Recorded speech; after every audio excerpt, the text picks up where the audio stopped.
beat. Now that the bills are paid, let's get back to some more hip-hop and R&B. Get your request in at 320-0093. Your way all day, every day. Right here. On 93.1 The Beat. 93.1 The Beat. You're tuned into another segment of Shorty's Mic Check. Let's go ahead and check these phone lines and see who we have on the phone. Go ahead and introduce yourself.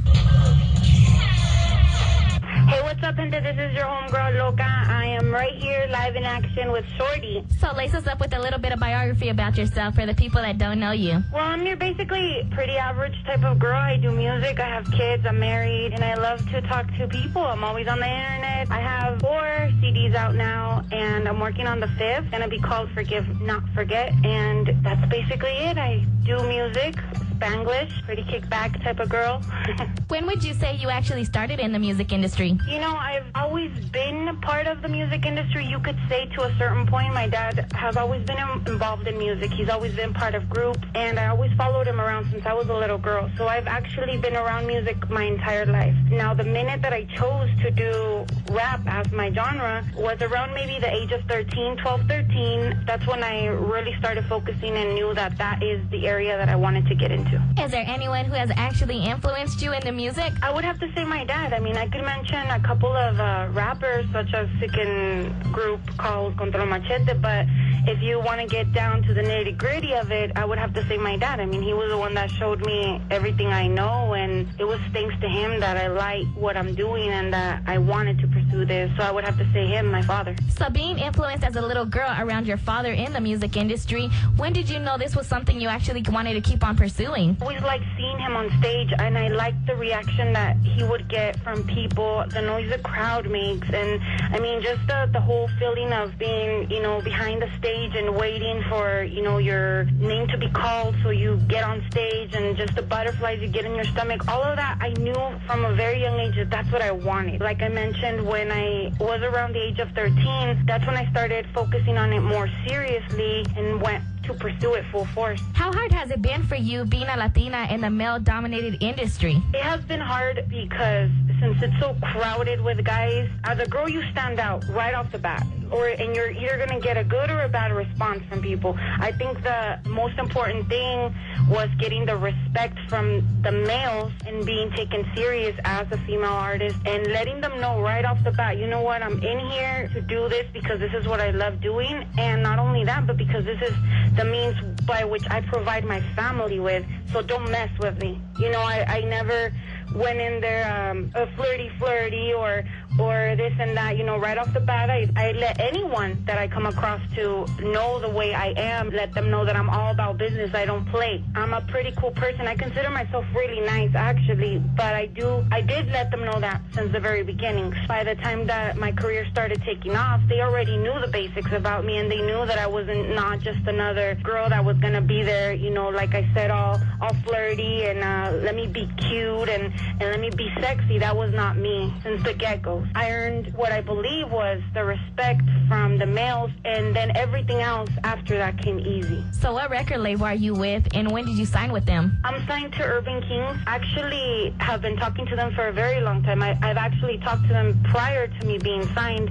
I would have to say early 2000s was when I first started talking to them, so we have a pretty long relationship as of now. So tell us about your recent album, Firme Homegirl Oldies Part 2. What can you tell us about this album that makes it different from the rest? This album is very personal. I would have to say it's the most personal album that I've put out to date. It's a very strong album, I would have to say, as a female, because it is full of heartbreak. That album is...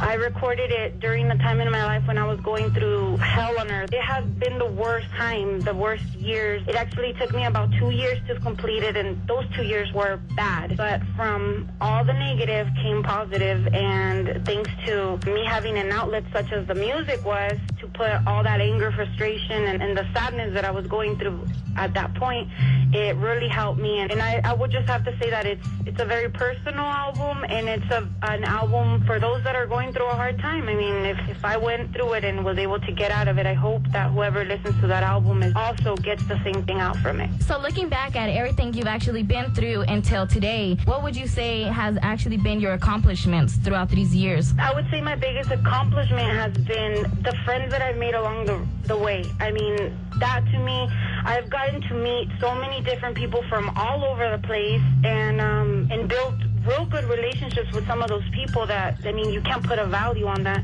To me, more than the music that I put out, the CDs, or any kind of fame that you can say I've gotten out of it, I think the relationships I've built are what I prize the most from everything. So besides music, do you have anything else you have going on? Music is basically everything I have going on. As far as career goes, I'm part mom, part, music, part wife. Handling that already is already a lot, at least for me. It's sometimes difficult to handle music while at the same time trying to do a housewife and a mother. So for the moment, yes, I think that I will move on to a next thing until I actually put down my music and look into other stuff. But for now, that's pretty much it. So go ahead and give us the social networks where people can actually reach you on. Well, they can hit me up on Twitter 24 hours a day, 7 days a week. If I'm on the internet, I'm usually on Twitter. Check out www.twitter.com/MissKrazie. They could also check out my official website at MissKrazie.com. Get my CDs through there, read my bio, and a lot of other little goodies that we have up there, as well as on Facebook at Miss Krazie Fans, or just search Miss Krazie, and on Facebook it'll come out. And MySpace, the same, Miss Krazie. Check me out. So this song, In Case You Ever Leave Me, is actually on the Firme Homegirl Oldies Volume 2. What can you tell us about this song? That song is a song for a girl to put to her man and say, you know what, this is in case you leave me, I want you to know that I have no hard feelings, just move on. Because the biggest thing with that song is a message that I want to send out to any girl that would be hearing it is, you can't make a guy love you. If he doesn't love you, he doesn't love you, but you can't be mad at that. You can't choose who loves you and who doesn't. So that's basically it. So let's go ahead and drop your song. Go ahead and introduce it. Hey, what's up, gente? This is your girl, Miss Krazie, as always, and you guys are about to check out In Case You Leave Me off my newest album, Firme Homegirl Oldies Part 2. Check it out. On Shorty's Mic Check on 93.1 The Beat.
and Carlos tuning in from San Diego, California. Now, if you were liking Mrs. Crazy, go ahead and hit me up right now at 320-0093, and I'll go ahead and replay that song for y'all, all right? Keep it tuned. It's 931 The Beat. It's 93.1 The Beats. Amarillo's Weekend. Yeah. Party station. #1 for hip hop and R&B. 93.1